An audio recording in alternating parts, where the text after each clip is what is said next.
19 tahun lalu hanya ada 3 politisi yang pernah tampil diundang oleh universitas di Indonesia untuk memberikan sesi sharing seperti ini.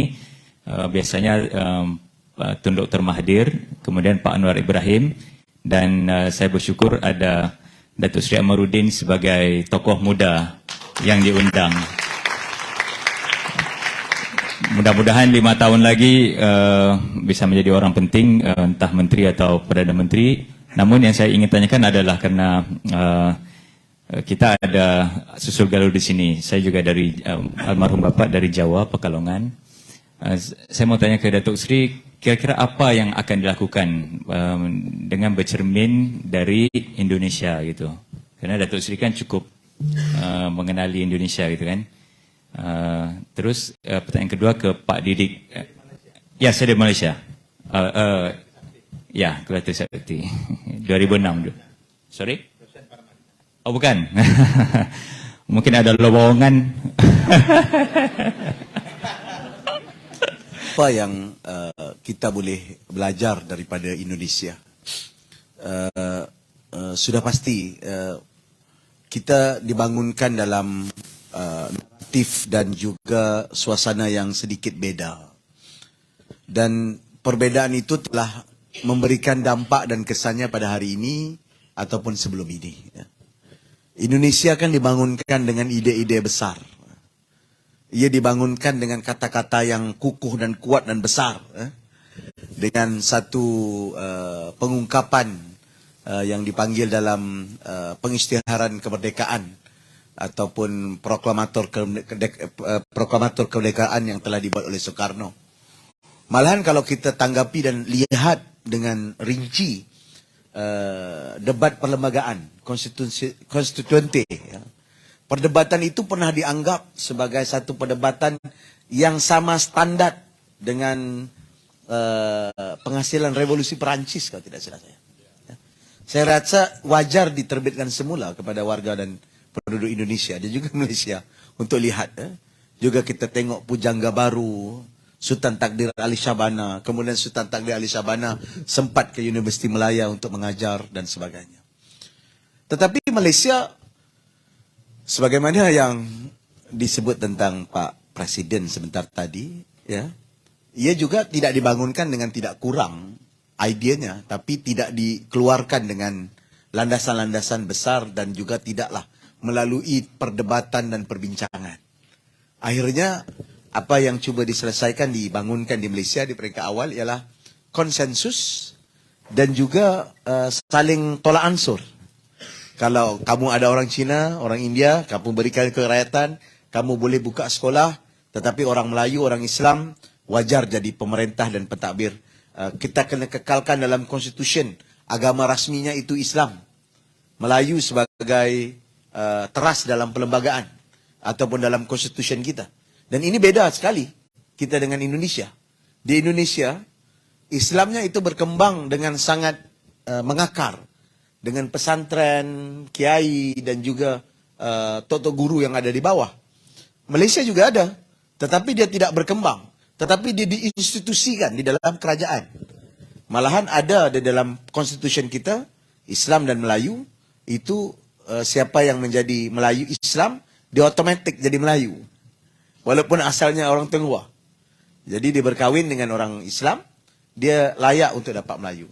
Ada benda baik, ada benda buruk. Saya tidak mahu untuk menimbulkan kontroversi. Tetapi isu inilah yang harus kita belajar antara satu sama lain. Bagaimana orang di Malaysia juga dapat membangunkan aspek itu di akar umbi dengan kuat. Dengan aspek keilmuan dan juga kebijaksanaan lokal dan tempatan. Bagaimana Kiai Ahmad Dahlan ataupun Wahid Hashim dan sebagainya yang telah membangun dua institusi Islam yang paling besar di dunia, Nahdlatul Ulama dan juga Muhammadiyah, yang kemudian sampai sekarang mengakar dan mewujudkan sekolah, universitas, pondok, pesantren, pendidikan dan membentuk institusi yang ada citra dan juga ada kekuatannya yang sendiri.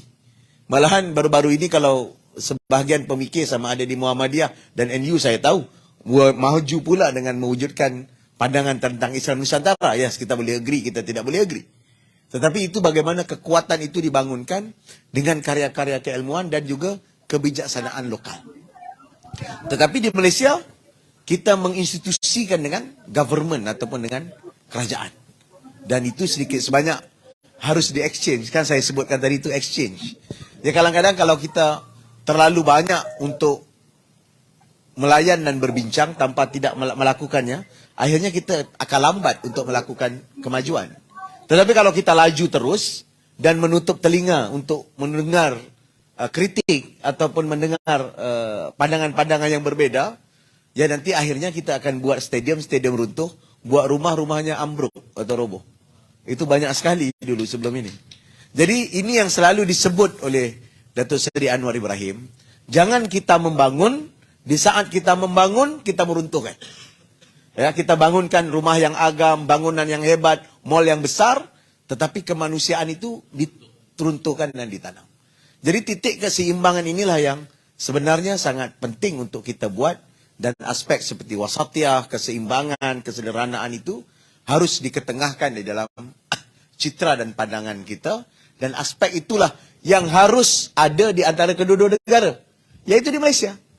Kita janganlah ikut formality je, sampai aspek informal ataupun pembangunan dan suara kritik itu kita anggap sebagai kepembangkangan ataupun suara yang menjatuhkan.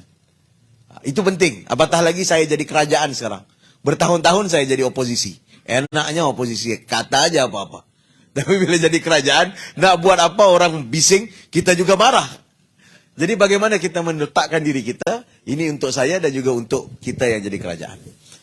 Itu saya rasa benda yang mungkin kita boleh belajar. Bukanlah terlalu banyak, tapi kalau kita lihat aspek bahasa, aspek filsafat, aspek tentang pandangan dunia dan sebagainya, dan hatta pada pengajian agama di sini agak apa ni maksudnya ya, dia agak membumi di akar umbi, ya, membumi. Malahan kalau kawan-kawan ataupun rakan-rakan saya di NU, kalau dia jadi satu budaya, bahan untuk bercandanya itu kadang-kadang menggunakan aspek-aspek bahasa Arab ataupun agama. Nah, kalau tidak, kalau di Malaysia kadang-kadang dia jadi penistaan agama tu.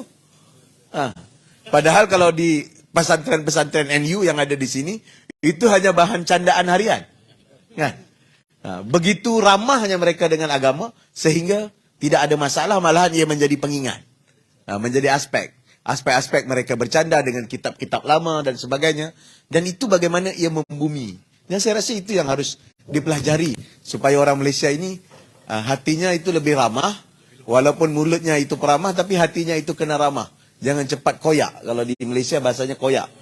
Dia cepat koyak, cepat naik angin, cepat naik marah. Semua jadi kafir. Semua jadi musuh negara. Semua jadi musuh Islam. Nah, jadi itu. Tapi aspek disiplin, ya saya rasa Malaysia ada contoh yang agak ini. Sebab itu kalau kita lihat LRT dan sebagainya itu dapat dibangunkan dengan cepat. Walaupun tidaklah semuanya itu sempurna.